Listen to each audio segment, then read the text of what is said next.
Hey, did you know we're also on Spotify? You can listen to No Offsides on Spotify while you're busting out reps in the gym, driving to your next tournament, mowing the lawn to gain brownie points with your wife because you're always gone at tournaments, or while you're getting in some much needed shooting and stick handling practice. So if you're into multitasking, make sure to follow us on Spotify, where you can listen to all of our awesome content on the Spotify app. And legend has it that we almost get as many listeners as Joe Rogan. They even say that Joe Rogan himself has begun listening to the No Offsides podcast since recently falling in love with the beautiful game of roller hockey, and he'll even soon have us on as guests, which is pretty cool. So be like Joe Rogan and listen to the No Offsides podcast on Spotify. What's up, Rink Rats? It's Woody. I'm here to tell you that this week's episode is brought to you by Champion Hockey. If you're looking for quality wheels, sticks, bags, and apparel, then look no further.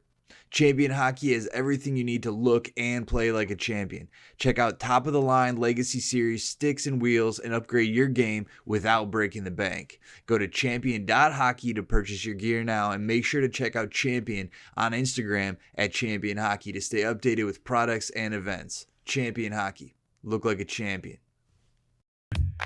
No Offside.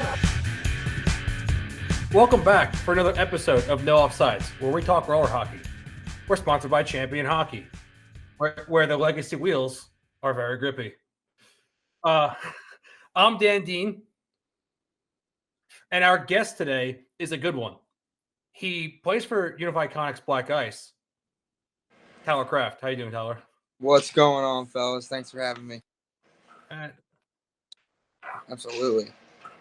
So, Tyler, how you feeling after a strong showing at the USRC?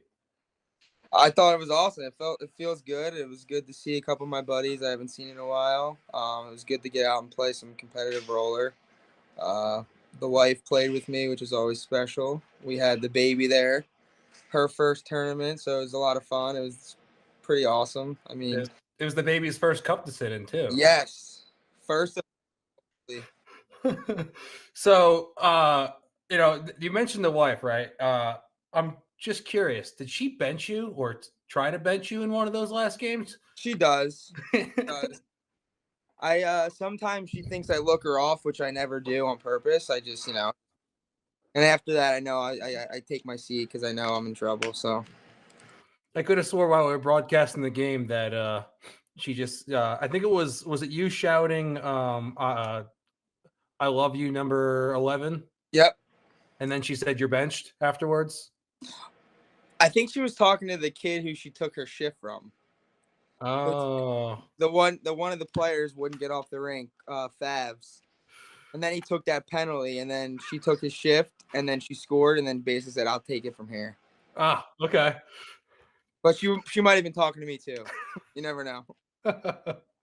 We're talking Favs, right? I mean, Favs decided one game he wasn't going to wear sleeves. Yeah, he's notorious for that. Him and Halverson, they do that in their adult leagues. They wear the basketball jerseys, so they had that custom ordered for Favs. Ah. Okay, all right. It's got some style to it, I gotta say. He's got the sleeve going for him, so he shows off the tats.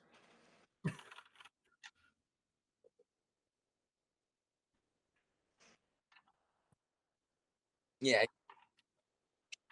for sure. He's just having a good time with it. Yeah. Yeah, so I've been, PJ, I've been playing with him since I was 12 years old. I grew up playing, with this on the same club with Black Ice since we were kids. And then Marker, I went to college with, played with him.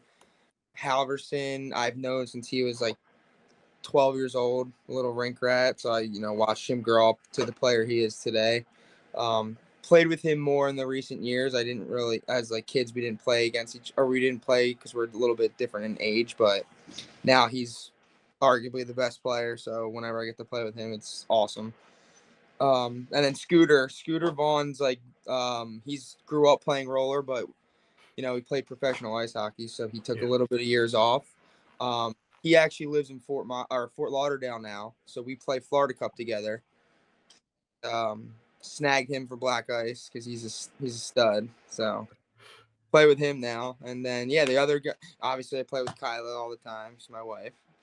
But Fabs was I think that was my first time playing with Fabs.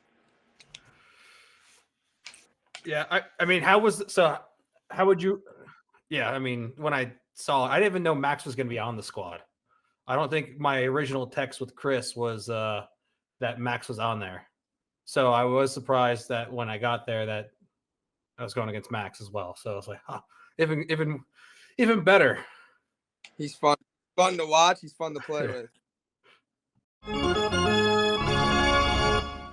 All right, and if you love this show, then you will also love the College Roller Foundation. The College Roller Foundation is a volunteer-run, tax-exempt 501c3 nonprofit organization that exists solely to raise and distribute funds to deserving college roller hockey student athletes in the form of scholarships. The College Roller Foundation isn't a tournament series, league, championship, governing body, or sanctioning agency, but rather works with partners to host events to raise and distribute all those dollar bills to roller players who also like to get their academia on. By raising money through donations and divvying out these scholarships to the players, the College Roller Foundation seeks to grow the game of roller in college. And if you're interested in finding more info, helping out, or donating, please visit www.collegerollerfoundation.com and make sure to follow them on Instagram at College Roller Foundation. College Roller Foundation, growing the roller game one scholarship at a time. It's time to join a revolution in roller with US Roller Cup, a premier roller hockey tournament series. The US Roller Cup is led by a passion for the sport. US Roller Cup is driven to create an unparalleled experience for players, fans, and coaches alike. With a focus on promoting roller hockey at all levels from youth to professional, we are committed to growing the game and fostering a sense of community within the roller hockey world. To find out more information, find tournaments near you, or to sign up for an upcoming tournament, go to www.usrollercup.com and be sure to follow USRC on Instagram at US Roller Cup. US Roller Cup, a revolution in roller. I didn't know much about him, to be honest. So I was like, okay. I called him. I said, "Who's Drew? Who's that?" I thought it was. I didn't put two and two together. Yeah. I thought it was Stavi, but then I realized it's not his name. But I was like, "Who's Drew?" And then he's like, "Oh, he plays men's league." I'm like, "All right, whatever." And then he was the nicest guy ever and played great. He did awesome. He made some really good saves, especially on Sunday. He made some big saves early on in the final. So he played awesome for us. Yeah, Chris told me that Chris found out that he plays goalie, and then he was like, "No, you're playing goalie." And then I'm not 100% sure if it was right before USRC that he went out and bought all new gear. But the gear that he was wearing is relatively new because Chris is making him play goalie because he actually skates out with the Champion Impact team. Yeah, I saw that. So after we played together, we follow each other on social media. I saw that he's actually a player for all these stuff now. And he used to be a goalie, I guess, for ice hockey. So he's kind of new to roller, but he played awesome and he was a great guy, great teammate. So it was cool to play with someone new like Drew, and he definitely played more than we needed. So he made some big saves, but the first day they told me that he didn't play all the time. I'm like, oh, okay, we're gonna bring just a guy to play goalie for the pro tournament. Cool, but for $9,000. He played awesome, so it was cool. I gotta ask you, yeah, how was the new legacy jerseys and the pants? I liked them. Did you Comfy? like them? Oh, they were really comfortable. Yeah. I don't know. I didn't get the call up to play for Champion, so I wouldn't know. That's on them. Listen, I just got asked to play.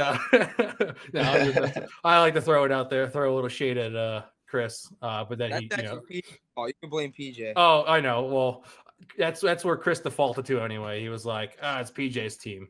Well, yeah, whatever. But now, I mean, so a little. I'm gonna bring it up because I just like stirring the pot a little bit. How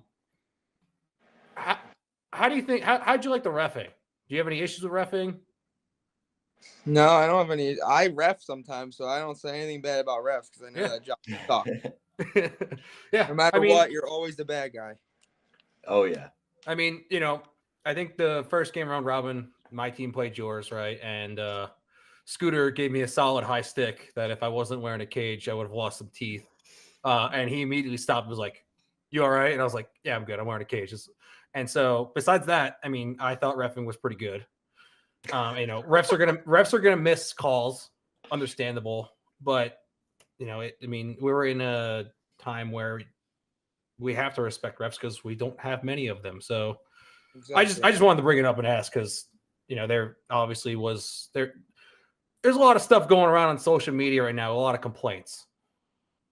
I don't know anything about it, but I'm assuming you're talking about one of the pro games. Yes. Okay, yeah. Yeah. So I don't know. I just wanted to bring it up because I mean I hopped in and ref the game early on Sunday morning, which I don't usually do. I mean I do it for our home league, but not for usually tournaments. But I just wanted to get your viewpoint on that. So I'd say that I don't know many of the refs from the weekend, but I'm assuming they don't usually ref pro roller, So I think maybe it's pretty fast, and obviously people are gonna miss calls no matter what. I think for the reffing, it was pretty what's the word I'm looking like? It was standard the whole weekend. It wasn't like they were favoring anybody or anything like that. They were consistent the whole weekend. So I think maybe I think one of the calls that you got high sticked was the same call that they missed in the other game.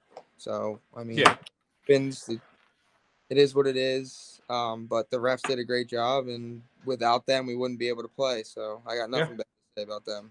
Yeah, no, I mean, Agreed. like I said, I mean, throughout all the divisions, I mean, there's some guys that probably, like I said, there's always missed calls, and no matter, even if it's refs that State Wars, Tours, Narch, like there's always a missed call. Oh yeah, but it's how you react to that call is kind of what got one of the teams in a little bit of trouble. So yeah, like the way you reacted when you got high stick. I remember I was right behind you. You gave up on the play, so I was able to join the rush. It was great. Yeah, you pickpocketed me. Yeah, you pickpocketed me, which I was like, okay, well, here's my thought process, right? Is I got high sticked, right? I slowed down a little bit. I was like, oh wow, I just got hit in the face. Bro. So then I was right at center dot, and my whole thought process was, I'm going to scan the rink because if I get pickpocketed, we're going to go on the power play regardless. Then you pickpocketed me, and I was like, wait, there's no call. That was a good high stick too, because that was pretty hard. Like, thank God you wore that cage. Oh yeah, like I said, yeah. I mean, it was bad enough that Scooter was like, "Hey man, you okay?" Yeah, like, I'm really sorry, and I'm like, "Yeah, don't worry about it." Because I mean, that's something that I noticed though is everybody was really cool to each other for the most part. Yeah, for sure. Despite the intensity. I mean, something like that, that that's a new tournament.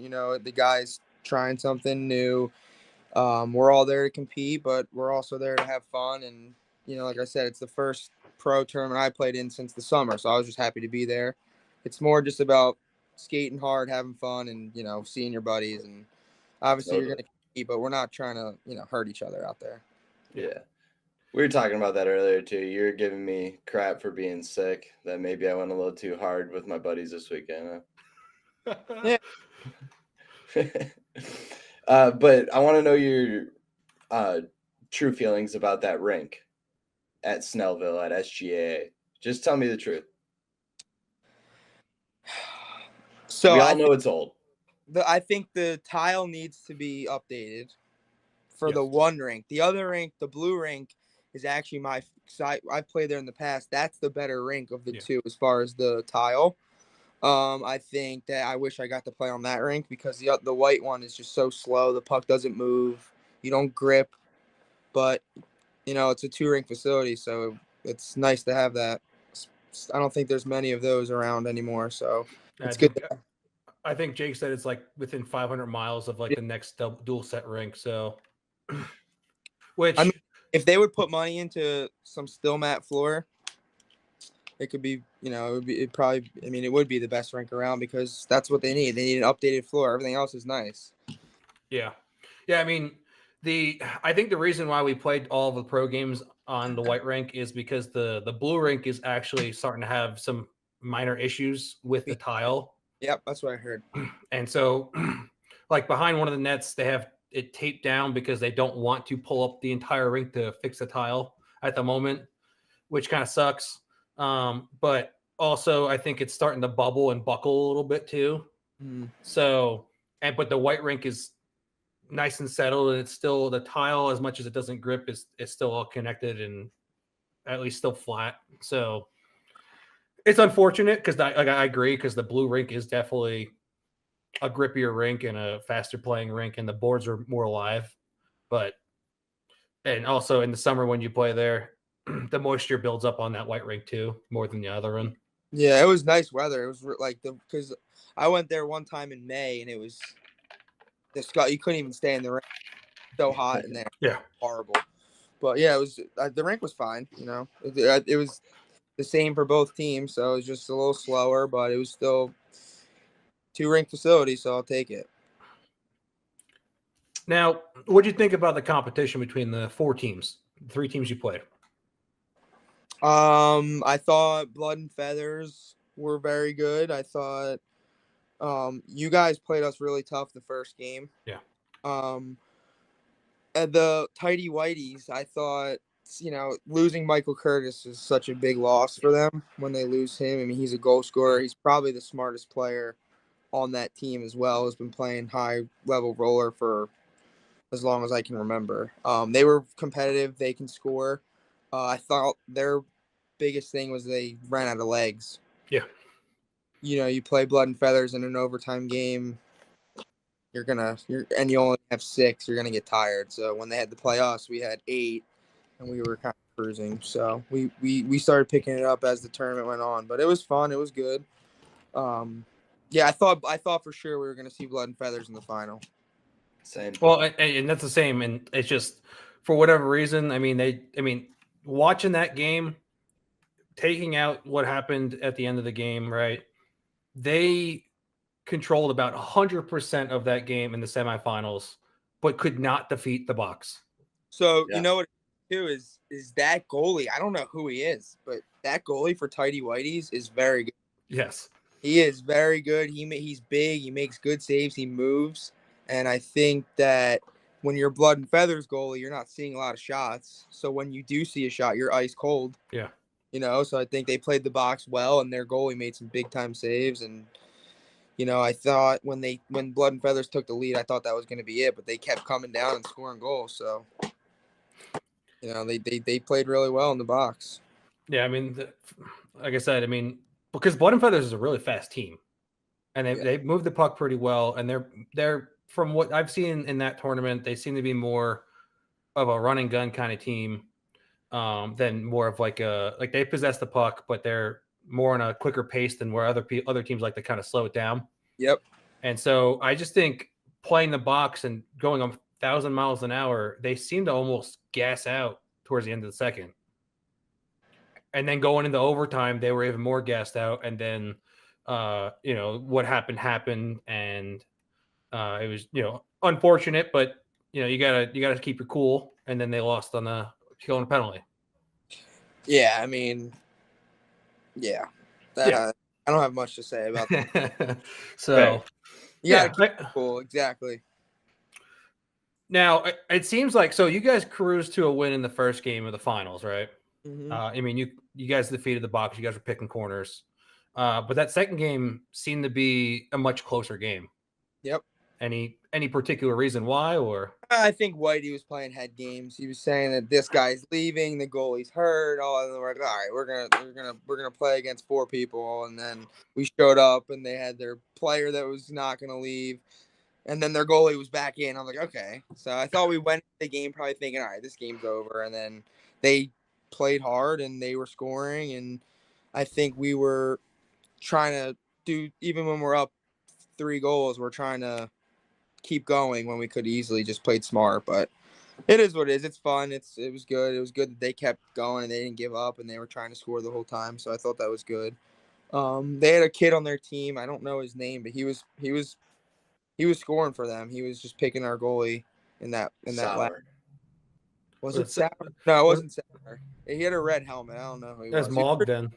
Oh He yeah, could- Mog. He could shoot. Yeah, so we were our goalie was getting breakaways. Like I felt bad for him. We would miss the puck, and then that kid was coming down, and it was unfortunate. But he was good. They played hard, and that goalie, like I said, hats off to him. He played awesome the whole weekend. Yeah. Oh yeah. And and that's why I mean it ultimately came down to because Drew stood on his head in that second game as well. So I mean, between all the breakaways that he had, diving saves and stuff Oh, like that. He was making crazy breakaways. So yeah, I mean, it just became kind of a goalie duel, but also if they had Michael Curtis, who knows what that game. I mean, you guys probably would have played more control, but it could have changed the outcome as well of that second game. It's unfortunate that Michael Curtis got hurt. Yes, for sure. That's one of my good buddies, so I never like to see him get hurt. I don't like to see anybody get hurt, but I felt bad because when we were watching the Blood and Feathers game earlier on, I was like, where's Michael? Like, where we need him, they need him out there. And I found out that he got hurt the night before. Yeah, he was in a collision with actually one of his buddies. Yep. So, which is unfortunate. It was a weird play where they both reached for the puck, and because the other guy was bigger, Michael just took the brunt of it. So, but yeah, I mean, now you did break your main stick, and you got your hands on a champion stick. I did. So, I mean, any thoughts on that? Yeah. I only played 5 minutes with it, and I didn't turn it over. Actually, I did turn it over once, but I'm not gonna blame the stick on that. I actually the Monday night I used it in ice hockey and I liked it. So okay. Yeah, it's funny to me that you chose that as the metric, being a turnover. Is that like when you're playing? Is that the biggest thing going through your head? Like, that's don't the let only it. thing I care about is not turning the puck over. I like that. That's cool. So I'm, if you watch me play, I'm not really like the flashy, PJ or whatever. I'm more of just like try to make the right play and hopefully my team scores from that play or something. I hate turning the puck over and I hate making dumb decisions. That's what I focus on the most. Very cool. I mean, I've seen though, and Dan definitely knows because he's definitely a stat guy. But there's been plenty of times you put up a lot of points. Yeah, I mean, I have my, I mean, everybody wants to be on the stat sheet. People say, "Oh, I don't care about points," but if you have 0 points in round robin, you're like, "I suck," right? Yeah. So, like, I like to put up points sometimes, but I'd rather, for me, it's all about winning, and it's all about me making my team win the best I can. Nice, Well, very cool. And that was my mindset going in, knowing I was playing against, especially your team as top caliber, was like, all right, I just got to go out there and skate hard and do the right things, and let's see what happens. Because I didn't know what was going to happen, especially with technically like a semi throw together team for a pro division. So, and I told Justin too, I was like, I feel like I'm skating hard, I'm doing the right things, but the opportunities just aren't there. And I was like, there's nothing I can do. So yeah, our first 2 games we played, I was playing forward, and PJ was playing defense, and he was like, I just want to go up and play, I want to go up and score, or not even say that. He's like, I'm a forward now. I'm like, okay, I'll do what's best for the team. I'll play defense, and I'll just kind of, break up some plays, move the puck, and PJ scored like 38 goals after that, so it worked out. Well, oh, go ahead, man. No, I was just saying, whatever we got to do to win, that's all I care about. That's huge. I can kind of go into something that I wanted to know about. We were talking about rinks, and then we were also talking about you playing for Team USA. When you went and played in those international games, were you playing on a smaller rink, smaller goals too, right? Yep, smaller rink, smaller goal. The rink we played at last was in Argentina, and that was probably the biggest one we played on, and that wasn't the rink we played on this weekend was bigger than that. So they're tiny rinks, tiny. It's more of just shoot. The other teams, they shoot from anywhere. Yeah. The net. It's a completely different style over there. The Czech Republic are the ones that play the most American style. They move the puck. They're a very good team. All the other, the other teams are more like run and gun and just shoot, crash the net. Yeah, But, and that's what Jimmy Teed said, is that he's just got to be ready from every angle in Europe play, because he's like, guys, just shoot. they just shoot where. Yeah, and he's like, it's unfortunate though, because, and I think PJ said, you're going a million miles a minute, and guys are running into each other and they're calling penalties. Yep. So when we do that, so I played a year in France, and the refs were awful. Like, that's what it is, But like that's how they call it there. So if you get touched, your high stick this weekend might have been like a 2-game suspension over there. Oh gosh, they call everything. So it's insane. But it is. When we go away to Worlds and stuff, it's a little different because there's refs from all over, so they call different, But yeah, those international tournaments are so fun, but those rinks and nets are so tiny, so you got to get used to it. Everything that you would normally try and shoot top shelf, it's all like low blocker, low glove. It's different. It's a whole different game. And what did you do to get prepared for that? The rink I work at, they have smaller nets for like the mites and stuff.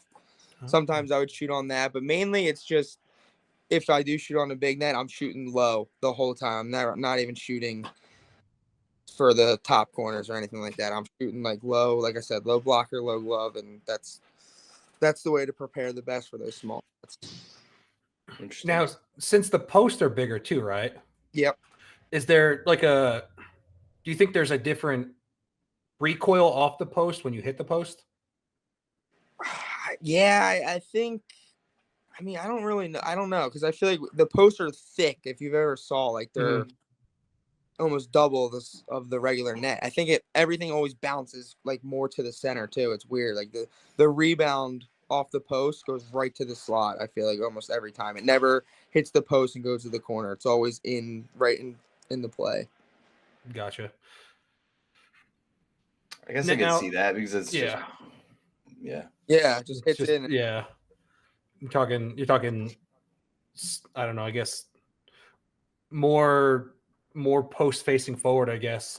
I don't know what it is, but those posts I've hit the post way too many times on those. Now, playing for Black Ice, I mean, you have a solid core that's usually in the running every championship Sunday. And I know you play with your buddy Chavo when he's available. I mean, I think, what did Chavo's wife say? I can't remember what she said. She said something at I think it was Wish Cup. It was something along the lines of, they've known each other for so long that they can play with their eyes closed and they know exactly where each other are at on the rink. She said that? Yeah. Oh, that was nice. Yeah, I mean, yeah.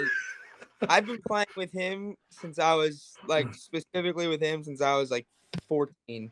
We've always been on the same line. We've always played together. My job's so easy. It's find him in the slot, and he's most likely going to score.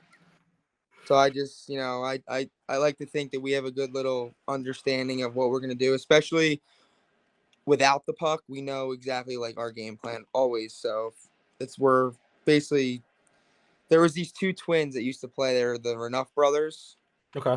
Knew exactly where they were going to go. They were I like to think that's like us. We know exactly what we're going to do.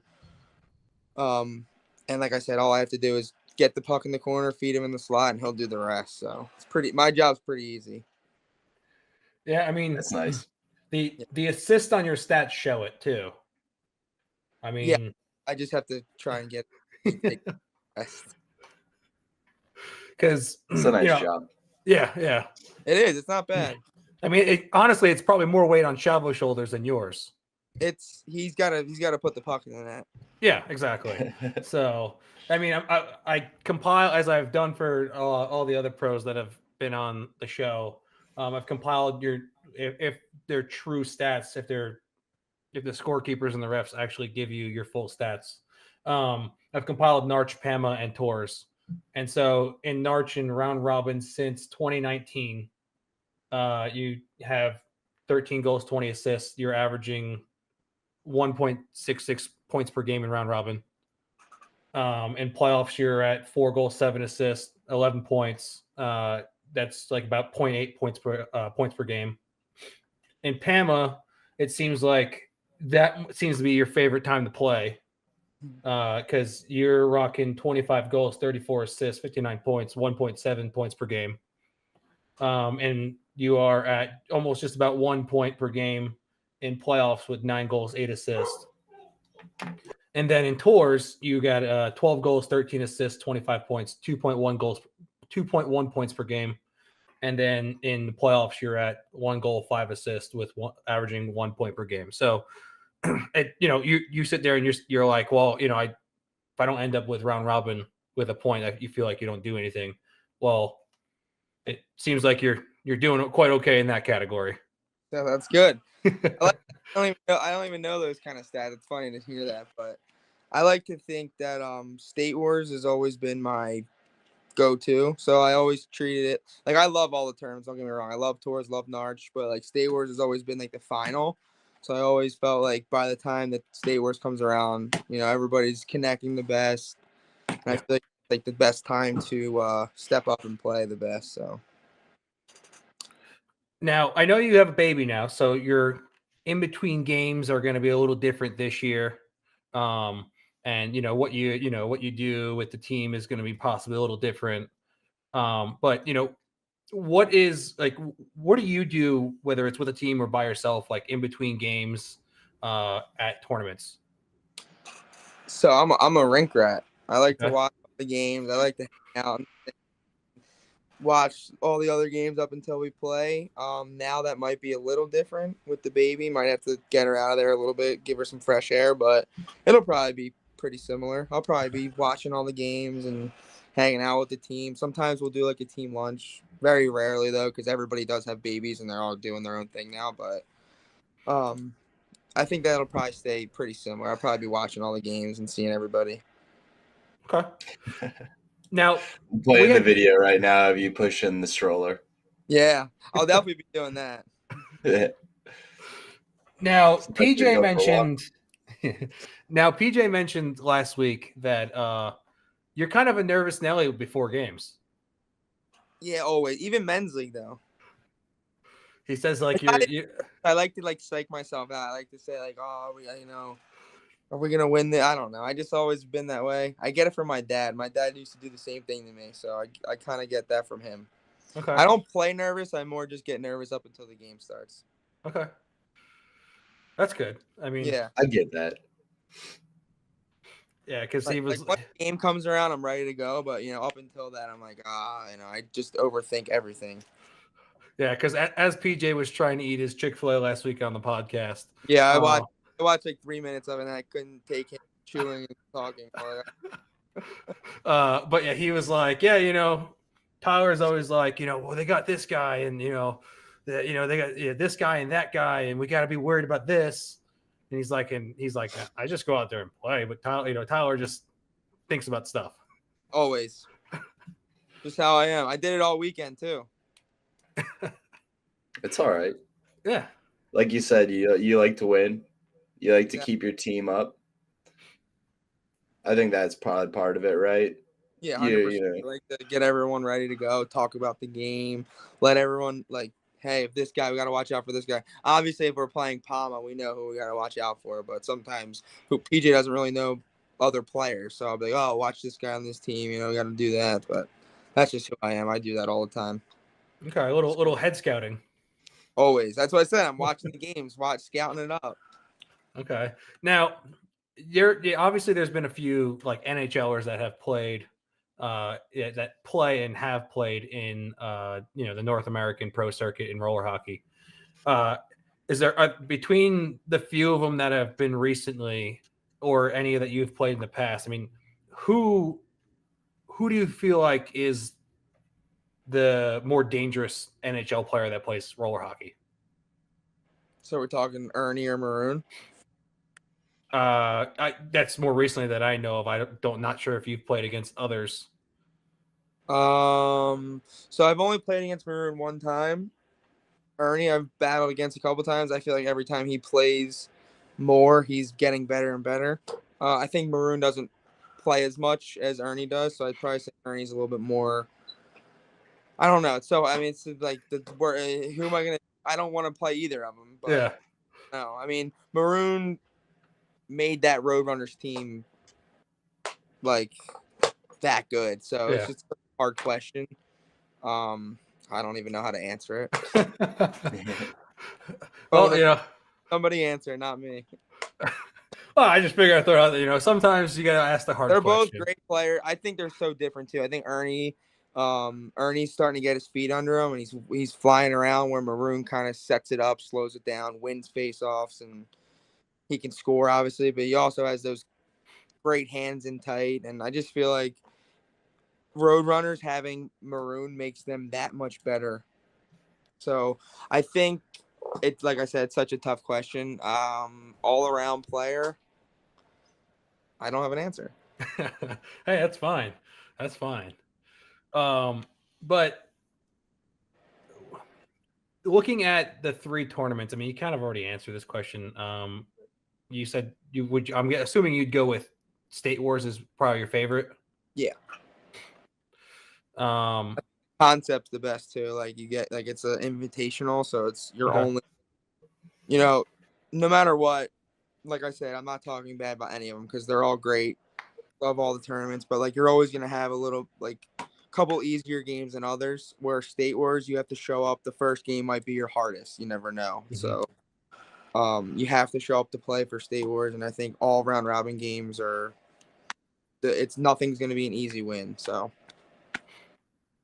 And I mean, and there's been in the past year or two, there's been a few times where, as much as you guys have showed up, you kind of have gotten like the 6th seed, I think, or 5 or 6 seed in one of the tournaments or so. Yep. And I think that was possibly Palma. State War. Yeah, it's Palma. Yeah. So I mean, because you also have like the snipers that don't play in all the tournaments, so they come together for State Wars. And there's a couple other teams that necessarily don't come in together on all 3, right? So you just have different competition. And I feel like State Wars, when it's where everyone has their full team. So Mhm. some people go to tours with a little bit of a different roster, but come State Wars, it's the best team that they put together. Okay, that makes sense. I've never even thought about it like that. Now, you mentioned playing college, and PJ kind of mentioned it too. And I tuned in a little bit for what he was saying, but yeah, let's hear it. So, PJ said you were a little pissed at him for leaving. Yeah, I was pissed. So, I mean, how would you what would you say about your collegiate career? It was awesome. My freshman year, I went to Newman, and we all lived in a house together. So we were playing between men's league practices, and some of us played club ice together. So we were all together all the time, playing all the time. And I felt our team was so good that it was the way we gelled off the rink really made us that much better on the rink. And living with, I think it was 7 of us, hanging out all the time, doing everything together. It was just, those were the best times with playing hockey, I'd say. Very cool. Every year, it was a couple different faces in the house, but we were all best friends, and it was just such a good time to do. Like I said, we played ice, roller, men's league. We played pi-ha. We were playing hockey every single day, so it was fun. And I think most of us were at the top of our game during those days. Okay. Now, what's the difference between your training that you were doing then and now? Now is so different. I mean, I'm living here in Fort Myers, and we play roller. We play twice a week, which is good. But just I think the difference then was I was going against PJ, Shane Fox, Kozlo, Matt O'Shawn, a million. I can name everyone. I'm not gonna. but we were battling each other twice a week, plus Pi-Ha battling each other. We were just playing amazing competition all the time. And not that it's not good here, but it's just a little bit different as far as the competition and training and stuff like that. But once summer comes a little closer, I start skating a lot more and doing more stuff like independent on the rink and stuff. Yeah, I mean, Nice. you look at it and you go, the Northeast and Southern Cali are your two monsters for the most part. So, yeah, I mean, and that's where most of those guys that you've played with are from, is the Northeast.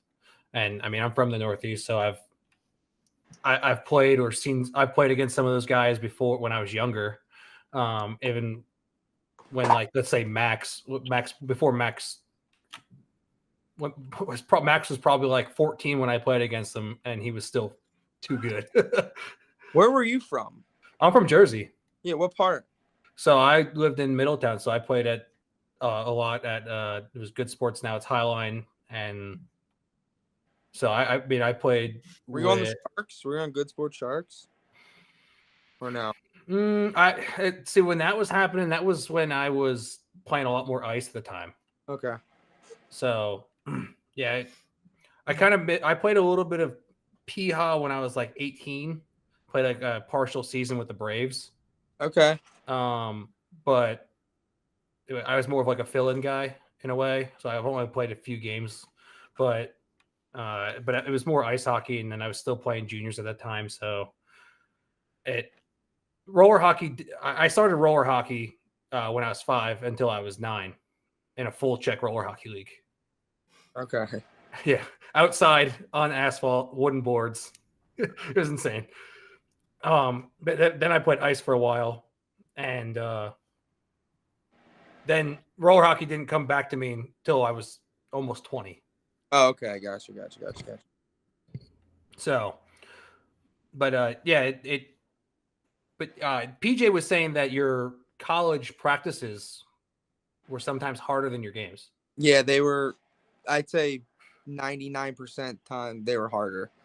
Because I mean, we were doing 2-on-2s, 1-on-1 battle drills. Like PJ's an animal, so like if I had to do a 1-on-1 with him, I know I'm getting cross-checked in the back or slew-footed in the corner. So you always gotta be careful. But they were just always battles, and it was just good times. And I just felt like all of us competing against each other, for an hour and a half, we're doing drills and we're working hard, but it just made us that much better come game time.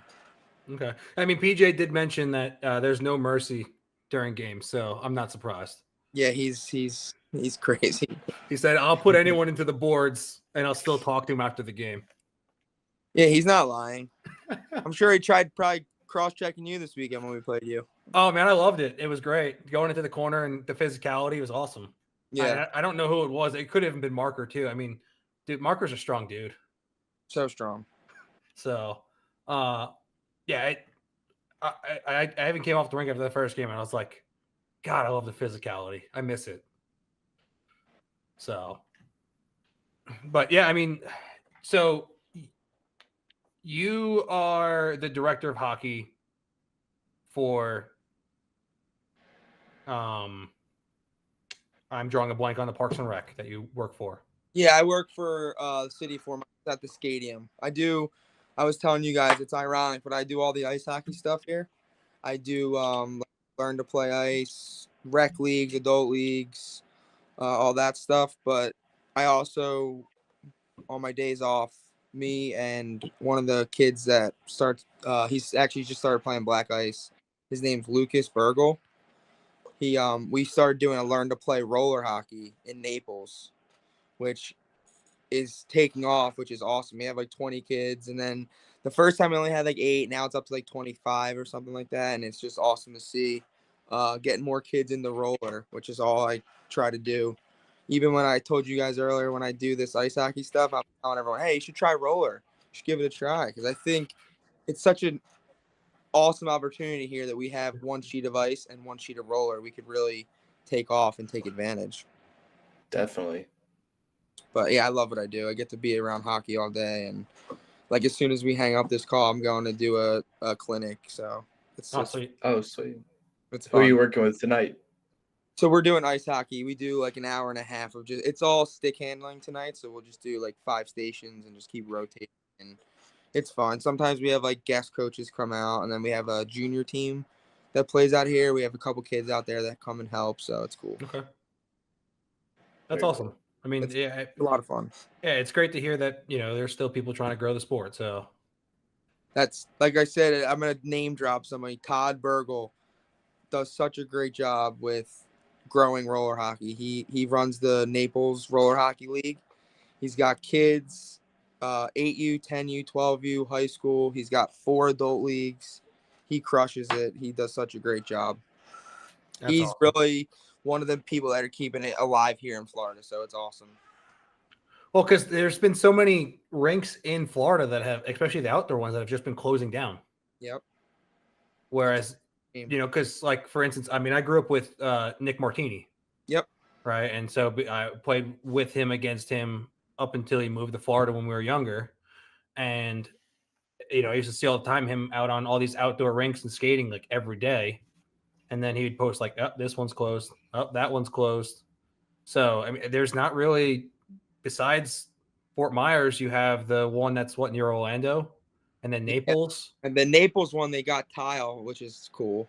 So they have a tiled rink with a roof over it. And then they have the one that I work at, which is the only indoor in Florida. And then they have a couple outdoors in Orlando. There's one in Stewart. And I think that might be it, unfortunately. That's crazy. What's y'all's surface? We have just like a tile similar to the white floor, but it's a little bit more, it's cleaner. I guess, and newer. It still's got some life in it, so. Not cool. What? But maybe they could do a little update. Yeah, no, we agree. Yeah. So are you from Georgia? No. We live in Michigan. He's from Michigan. We both live in North Carolina. Okay. So our rec league is on asphalt. Oh, it's not Raleigh though, right? No, that's a 4-hour drive for us. Okay. That used to be my favorite rink to go to. I used to love playing the Winter Nationals there. So much fun. Yeah, I mean, those rinks used to be great because they had the floor to top glass wall. Yep. But now that rink, Dream Sports, only has one rink in it, and they're 2 other ones are turf. Terrible. Yeah, it's insane. We used to go there for Winter Nationals, and we'd play 14s, 16s, 18s, and juniors. We played 4 divisions on those 2. We would be skating from one rink to the other. It was just the best time.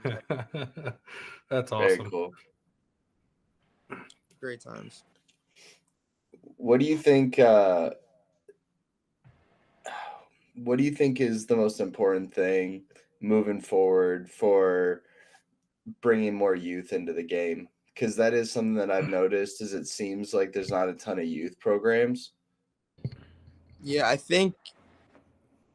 I mean, like nowadays, all these kids are on like social media and stuff like that. I think you guys do a great job, Roller Dad, like getting more people aware of what's going on and that it actually it could be a legit sport more than it really is. I mean, at the end of the day, not a lot of people even know.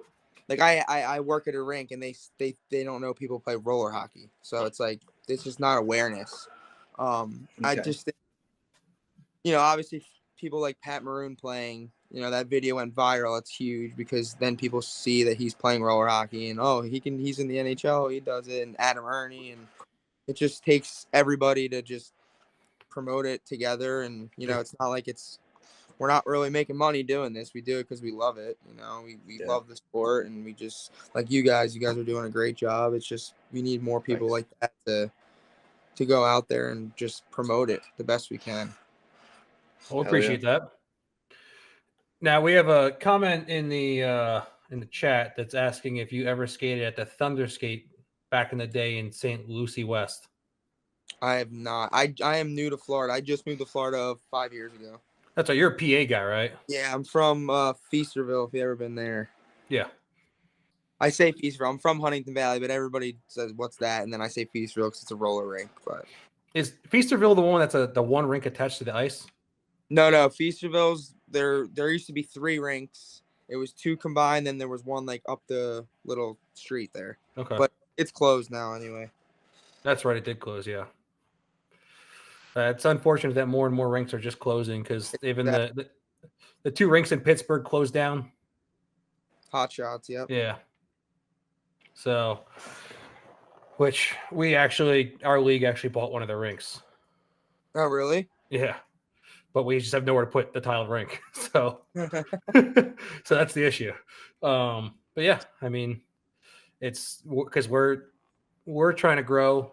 Our adult hockey in our area has grown so much. We're at like 166 members for adult for 3 divisions. It's awesome. Yeah, and our youth fluctuates up and down between usually 80 to 130 kids. And so but the issue is weather. Like it rains, we can't play. Right. The humidity is too high. Water comes through the concrete, the asphalt, can't play. So It's kind of funny, actually. Yeah, you just get to strip down the boards that's just wet, and the rest of the rink is dry. It's awful. Yeah, but the only two rinks that really, like Snellville's a city-owned rink, right? Yeah, now it is. Yeah, and this is a city-owned rink. If that seems like the key to keeping it going is being backed by, I think these rinks aren't making enough money to keep it going. I think that's why, unfortunately, that's what's the bad news about roller. And even you can only do so much, especially during the day, to keep the bills. Yeah. Oh, absolutely. That's why there's not a 1,000 roller rinks in United States. Yeah. So it's got to be a multi-sport complex. You have the California rinks are backed by the Anaheim Ducks, so Yeah. that's good. They have that. That's a pretty sweet rink. I don't know if you've ever been there, Irvine. No, I haven't been on the Cali. Now, Wait, I mean, sorry, go ahead. Would you say it's one of your favorite rinks you've played at? I mean, I like new places and going somewhere different. I've been going to Cali so often. It's just like another Cali trip. It's expensive. It was cool the first couple times, but now it's just like when we go there, it's a far flight, so expensive, hotels, flights, all that. But the rink itself is awesome. Yeah, it's cool little floor, but it has the roof over. It's got the still mat. It's a cool scene. It's beautiful in California, but it'd be cool to see a little change. Yeah, I mean, have you gone to like the beach in between games in Cali or? When I first started going there, I was like, I would get undressed as fast as possible, go to the beach. Now it's more like, all right, we've been so many times, but yeah. And now I live in Florida. If I really want to go to the beach, it's pretty easy. But when I was from Pennsylvania, I was like, oh, let's go. It's winter time on the beach, but it's cool. It's a good city, and it's got some fun stuff, some good little restaurant bars there. So it's got some cool things to do outside of playing. Is there a dream destination for you to go play? Well, I just heard the Hawaii. That sounds pretty awesome. I've always wanted to go there. I never to do Narch there, so I'm hoping that we get it going. I would love to go there. Cool. That'd be pretty sweet to go. Now, yeah, I thought that was crazy. Yeah, I mean, destination rinks are awesome. I mean, I don't know if I'll be able to make that one or not, but I'm gonna try my best, and we'll see. But I mean, you said you've played, what'd you say, Argentina? Yeah, I played in Argentina, Spain. We had one of the World Games in Alabama, which was awesome. But yeah, I think the Spain rink, it was on the beach. So we would play and then you could go right out to the beach. It was awesome. That was probably my favorite trip. Okay. Now, I guess I'm trying to gauge, like, besides the dimensions of, like, let's say Argentina rink or something like that. I mean, what's different about it? I guess I mean, kind of weird question, but I mean, what's different about hockey in Argentina than like United States per se? Like the style of play, you mean? Yeah. I think they play more of like an ice hockey game where they they just go shoot for a rebound. I think our style is more like possess the puck, wait for that opportunity, pick, more of skill, you could say. Like their style is more like run and gun, shoot, crash the net, they don't like to bring it back. That's one thing that if you notice, ice hockey players don't like to do that either. No, they don't. Mhm. Which it's two different. Like I said, we grew up playing that way. Of like, if you have nothing, bring it back. Because if you force it, what the other team's gonna get the puck. So Yeah. it's like two ways to see it, but they play more of like an ice hockey style, I could say. How would they react when you guys would decide to regroup and bring it all the way back? They don't know what to do. So they lose that. How like you catch them off guard, they lose their man, and then you go down and you get an odd man rush or something. But we play a lot of the box. Like a lot of teams play the box against us. My first trip they didn't, but now it seems like they're all the like the Czechs. We played them in the championship, in the World Games, and they boxed up against us, which is crazy. Because Do you're you used to ever what? think about the fact that they might just be like, "Oh crap, these guys are coming"? Yeah, What are I we mean, gonna do? it sucks because like playing against it can get so frustrating. And then like you think of like a spectator point of view. It's like you think people want to watch them sit in a box, probably not. But like I said earlier, it's all about winning. So whatever you got to do to win makes sense. Now, do most teams in like the North American pro circuit play man, or is it just a hit or miss? No, a lot of them play. They play a 1-1-2, Okay. and then into like a man. Some of them do 1-1-2 into a box, depending on the team. There's like one or two teams that play full box the whole game, which is crazy, but they do it. Those games are long too, so like they sit in that box the whole time. It's crazy. Yeah. Well, it's like the Tidy Whiteys. They sat in that box the whole entire time in the semis. They did. We played a team at State Wars. We played a team at State Wars, and they played the box against us the whole time, and they actually beat us. Oh dang! Yeah, they beat us. I think we had the puck probably 95% of the game, and they just would catch us off guard and go down. Like I said, the goalie's cold because he's getting 5 shots, so it's just. Yeah. Yeah, I mean, it works. I've seen it work. I've lost to it multiple times. So I don't recommend it. Whoever's listening to this. Yeah. I mean, the way that the box has always been perceived to me is, like you're going against a better team. The team's faster than you. You don't want to man up, and especially like you look at the Tidy Whiteys, short bench, trying to conserve energy, looking for turnovers to go the other way, right? And that's kind of the ideal. Yep. That's the ideology about the box, right? 100%. It's boring. It's boring shit, but sometimes it works. 100%. Tyler, do you do anything besides play hockey? As far as what? Like, what else do you do for fun, man? Nothing. Hang out with the wife. Now hang out with the baby. Play hockey and just work. I'm at the rink all day, every day. So I don't even actually play as much as I actually get sick of it now more than I did. But if I was 20 years old again and I worked here, I'd be like after work going out there stick handling. Now I'm like, get me home. Let me see the wife and baby. Let me hang out with the family a little bit. So That's awesome. How's it been becoming a dad? yeah, it's the best thing ever. I love it. Beautiful. Right at the moment, it was just incredible. The whole experience was great. It makes me want to go home. Like I hate working now. Before I liked working a little bit. Now I want to just go home and hang out. Very cool. My wife will tell me things that she does. I'm like, I want to watch her do that. Like she rolled over the other day. I'm like, I want to watch her roll over. It's not stupid, but it's like the coolest thing ever to see how she grows. It's awesome. Very cool. So you're raising a goalie, right? Absolutely not. Why not? No goalie. I mean, she's gonna choose, but she's not gonna be a goalie. Her mom won't let her anyway. She'll be on the ice probably when she's 2 though. She'll be playing roller and right off the bat. Yeah, I mean 2 athletic parents. Yeah, and she'll get skating lessons not from her dad. She'll get it from her mom. for Okay. sure. You think Kyla's better than you? Oh, hell yeah. She's like the best skater I've ever seen. Like the way her stride is insane.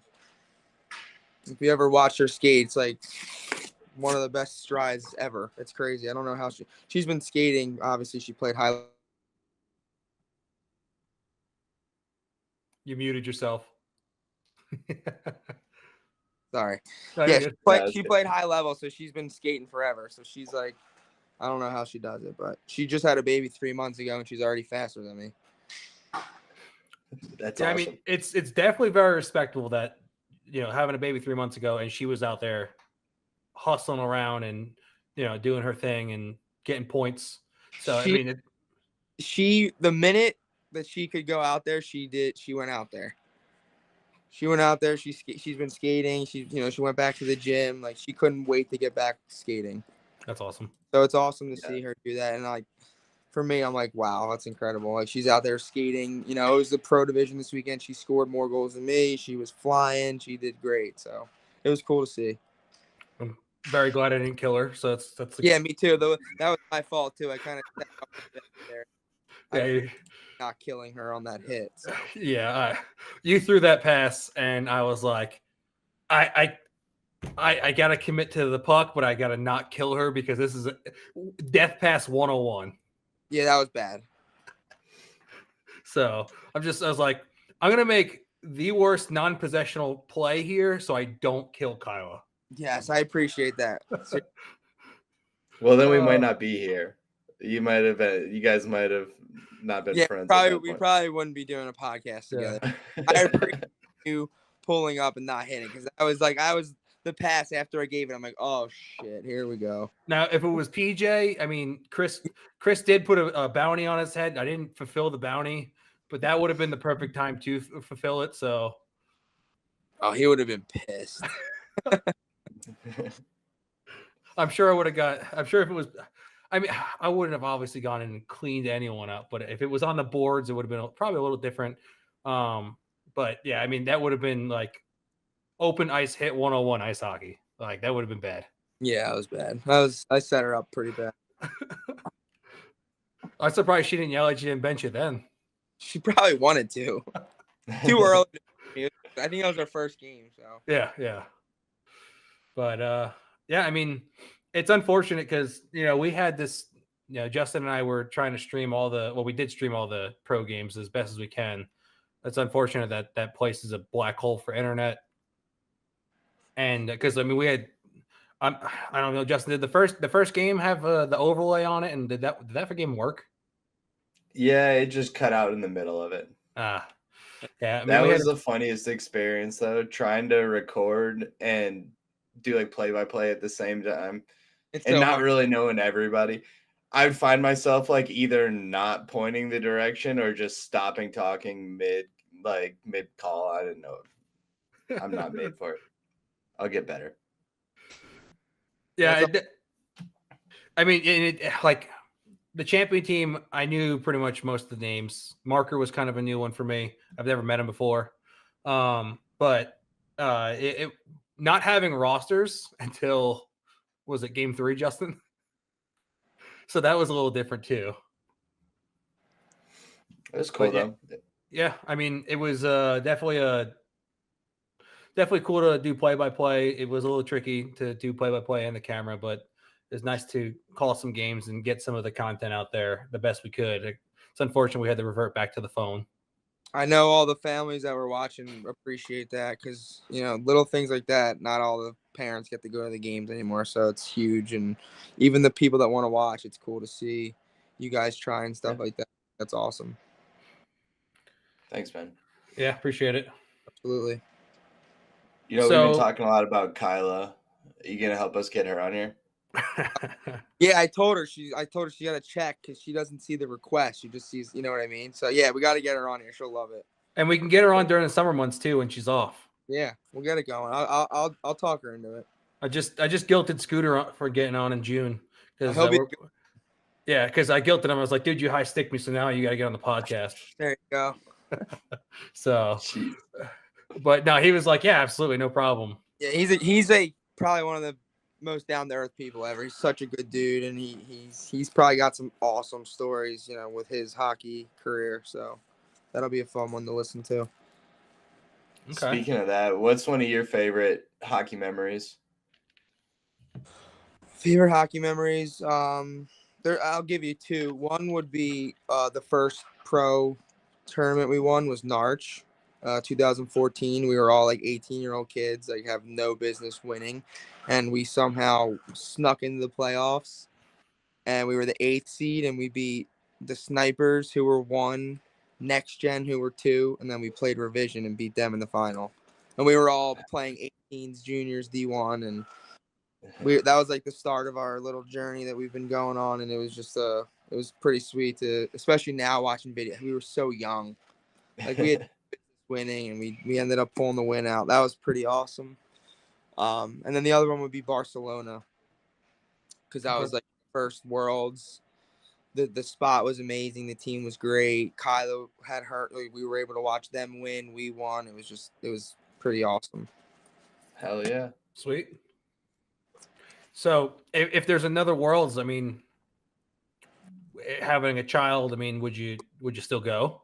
Like, are you planning on going to the future World Games, or? I'm gonna apply. I would definitely still want to play. I still got some left in me, so still gonna be playing the best I can. I'm still gonna be training to play. So, yeah, I'm gonna put my name in there. Hopefully, I make the team.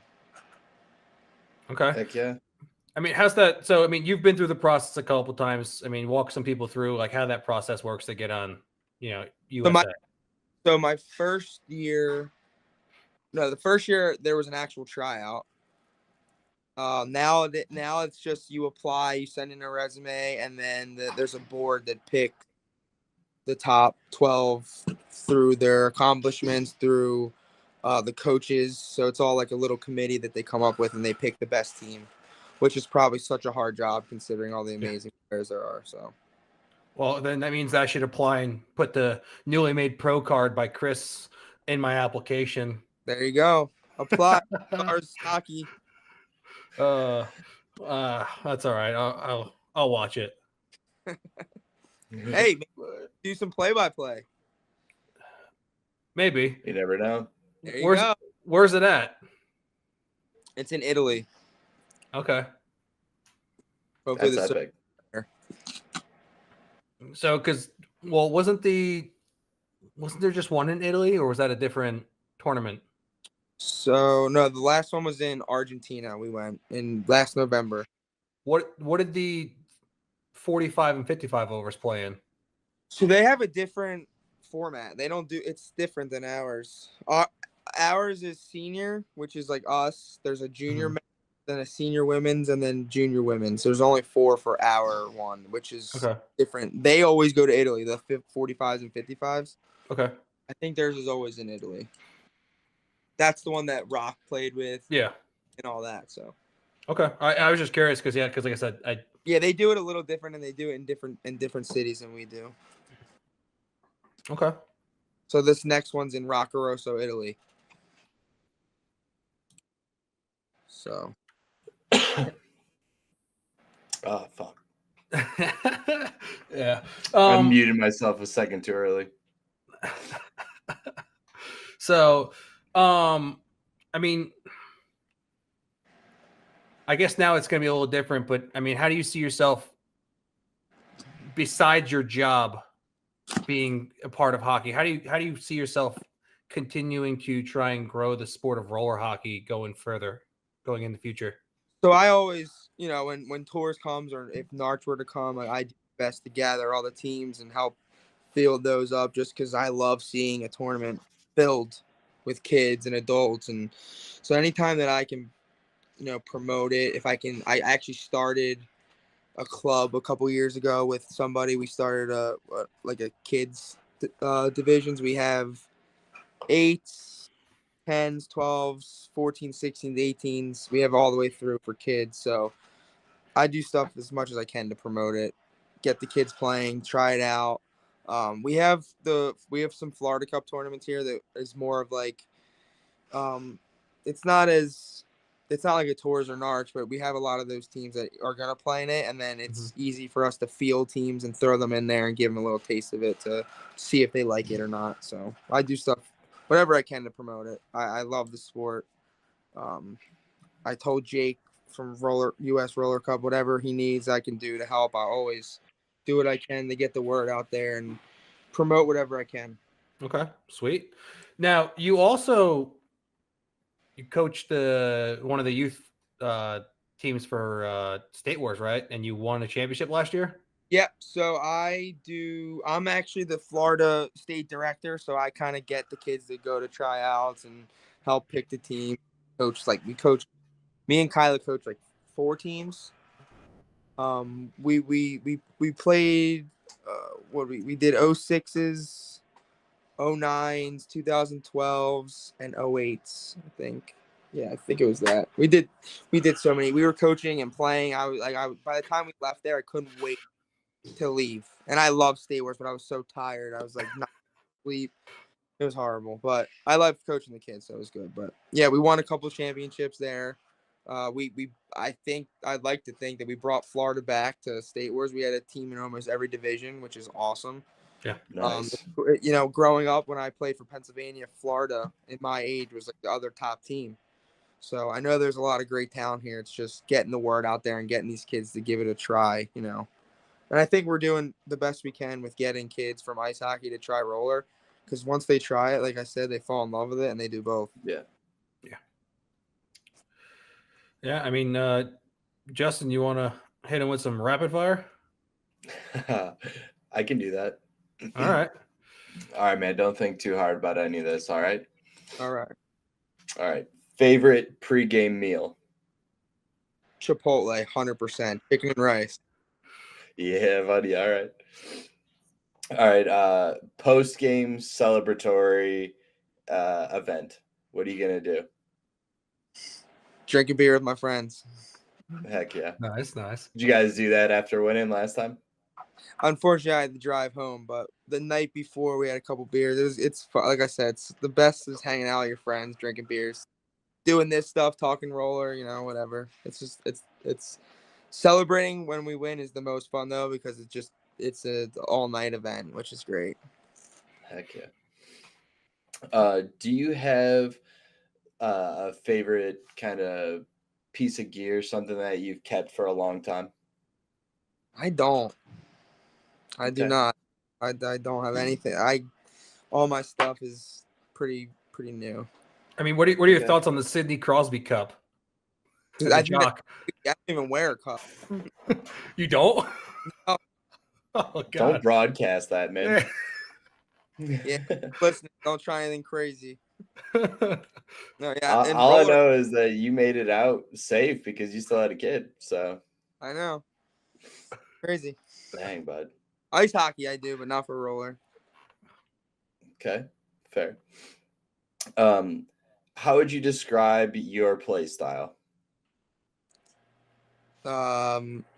Methodical. I like it. Have you ever had a bad injury while playing hockey?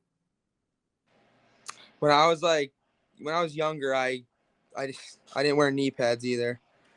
So I got hit in the boards and I smoked my knee on the boards and my knee blew up to like a balloon, and I was out for like a while. But that was probably the worst one I had, a bad knee injury. Damn. So it's a Tardino special. Yeah, he's crazy. That's somebody who says he'll never come on the podcast. He doesn't think he'll make it. He would have some crazy stories. We tried. All right. Favorite team to play on? Black Ice. Yeah, bud. What's your pump up song? Pump up song. I don't know. I'm not really a big music guy before games or anything. Okay. I'm more of just, I play on teams where they pump the music, but I'm more just like whatever. I'm just in the zone in my head, probably talking about who the best players on the other team. All right. 3 tips for young players getting into roller. I'd say watch how the game is played to learn. Like I said, like I'm more of like a setup, methodical player. I think people think it's all about skills, but I think more of it is more like learning how to play the game correct way. I'd say enjoy it because it's the most fun I've had was playing as a kid, and I think it flies by. Like people always say, "Oh, it flies by." It can't be more true. Growing up playing, I miss those days so much. So I enjoy every second of it. And the last one would be help us promote it. Get your friends, get everybody into it because I think there's nothing better than playing roller hockey on a weekend and just being at the rink all weekend, skating around till you play again, and just being a little rink rat. Okay. Very cool. Well, last question is, did you have fun? I had a great time. I appreciate you guys having me on here. Yeah, we appreciate man. you. We appreciate you joining us and getting on early. And I feel bad for the guys that have got on the list and have to wait, a couple months. But it's good. I appreciate you guys having me. I was looking forward to it. I'm glad we got to talk some roller, and we'll get this out man. there. Kids listen to it. Yeah. Heck yeah. So for everyone watching, make sure you like and subscribe to the channel. If you're playing roller hockey and you're forechecking, make sure you skate hard because there's no offsides in roller. I'm Dan Dean. I'm Justin Wood. Tyler, thanks for joining us, man. Appreciate it. Thanks for having me. Talk to you guys soon. Appreciate it. Yep, later. Yeah. No offside.